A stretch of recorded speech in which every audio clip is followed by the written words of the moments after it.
ప్రజలు ఇచ్చిన ఈ తీర్పు మనస్ఫూర్తిగా స్వీకరిస్తున్నాము.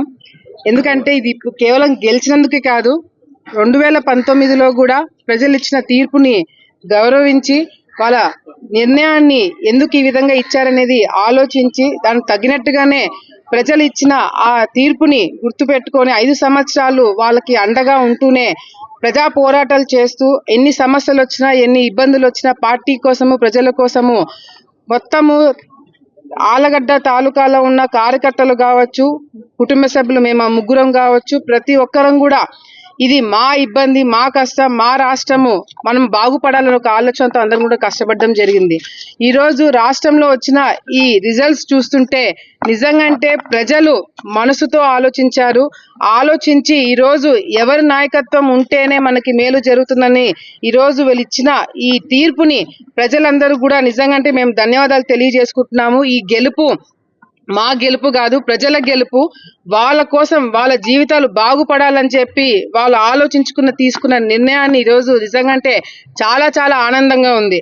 అంతేకాకుండా ఈరోజు రాష్ట్రం వ్యాప్తం మొత్తం కూడా చూసుకుంటే తెలుగుదేశం పార్టీ, అదేవిధంగా జన సైనికులు, బీజేపీ పార్టీ ప్రతి చోట కూడా సమస్యలని ఎత్తి చూపెట్టి వైసీపీ నాయకులు చేసే అరాచకాలు, అక్రమాలు బయట పెడుతూ ప్రజలని ముందుకు తీసుకెళ్లే విధంగా కూడా ఈరోజు 3 పార్టీలు కష్టపడ్డాయి. కాబట్టి ఈరోజు ఈ విధంగా రిజల్ట్స్ రావడం జరిగింది. చాలా చాలా ఆనందంగా ఉంది, చాలా చాలా ధైర్యంగా ఉంది. ఎందుకంటే కష్టపడిన దానికి ప్రజలు ఎప్పుడు కూడా గుర్తు పెట్టుకుంటారనేది ఒక తీర్పు ఈరోజు ప్రజలు ఇవ్వడం కూడా చాలా చాలా ఆనందంగా ఉందని తెలియజేసుకుంటూ, మరి వైసీపీ నాయకుల పరిస్థితి ఏందనేది కూడా ఇప్పుడు ఆలోచించాలా. ఎందుకంటే వైసీపీ నాయకులు ఈరోజు వాళ్ళ ఆలోచన విధానం ఏ విధంగా ఉంది అంటే, ఓడిపోతున్నామని తెలిసి కూడా వాళ్ళకి తెలిసి కూడా ప్రజలని, ముఖ్యంగా కార్యకర్తలని ఇబ్బంది పెట్టే విధంగా చివరిగా కూడా మరి రిజల్ట్స్ ఏ విధంగా వస్తాయని చెప్పి వాళ్ళతోనే తప్పుడు ప్రచారాలు చేపించి బెట్టింగ్లు దగ్గర వాళ్ళని ఇబ్బంది పెట్టే కార్యక్రమం వైసీపీ నాయకులు వాళ్ళ కార్యకర్తలనే చేసుకోవడం జరిగింది. నిజంగా ఇవన్నీ కూడా పక్కన పెడితే పవన్ కళ్యాణ్ గారు ఒక డైలాగ్ కొట్టారు ఒక సినిమాలో, ఏ దాంతో అయితే నువ్వు మొదలు పెడతావో దాంతోనే నువ్వు ఉంటావు అని చెప్పి. ఈరోజు వైసీపీ నాయకులు దేంతో అయితే మొదలు పెట్టారో దాంతోనే వాళ్ళు మిగిలిపోయినారు.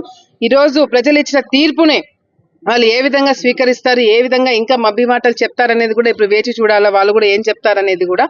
ఈరోజు ప్రజలు ఇచ్చిన ఈ తీర్పుని గౌరవిస్తూ ప్రజా సమస్యల గురించి తప్పకుండా అసెంబ్లీలో పోరాటాలు చేస్తాము. ప్రజా సమస్యలు తీర్చడానికి అన్ని విధాలుగా కూడా మేము కష్టపడతామని చెప్పి సందర్భంగా తెలియజేసుకుంటూ, ముఖ్యంగా చంద్రబాబు నాయుడు గారికి, లోకేష్ అన్న గారికి, మాకు సపోర్ట్ చేసిన ప్రతి ఒక్కరికి పేరు నేను ధన్యవాదాలు తెలియజేసుకుంటున్నాను. ఆలగడ్డ తాలూకాలో ఉన్న తెలుగుదేశం పార్టీ కార్యకర్తలు, జన సైనికులు, బీజేపీ పార్టీ ప్రతి ఒక్కరం కూడా ఈరోజు ఈ తీర్పుని గౌరవించడమే కాకుండా శోభా నాగిరెడ్డి గారు, భూమా నాగిరెడ్డి గారు చనిపోయిన తర్వాత నాతో పాటు కార్యకర్తలు అండగా ఉంటూ నన్ను ముందుకు నడిపిస్తున్న ప్రతి ఒక్క కార్యకర్తకి పేరు నేను ధన్యవాదాలు తెలియజేసుకుంటున్నాను.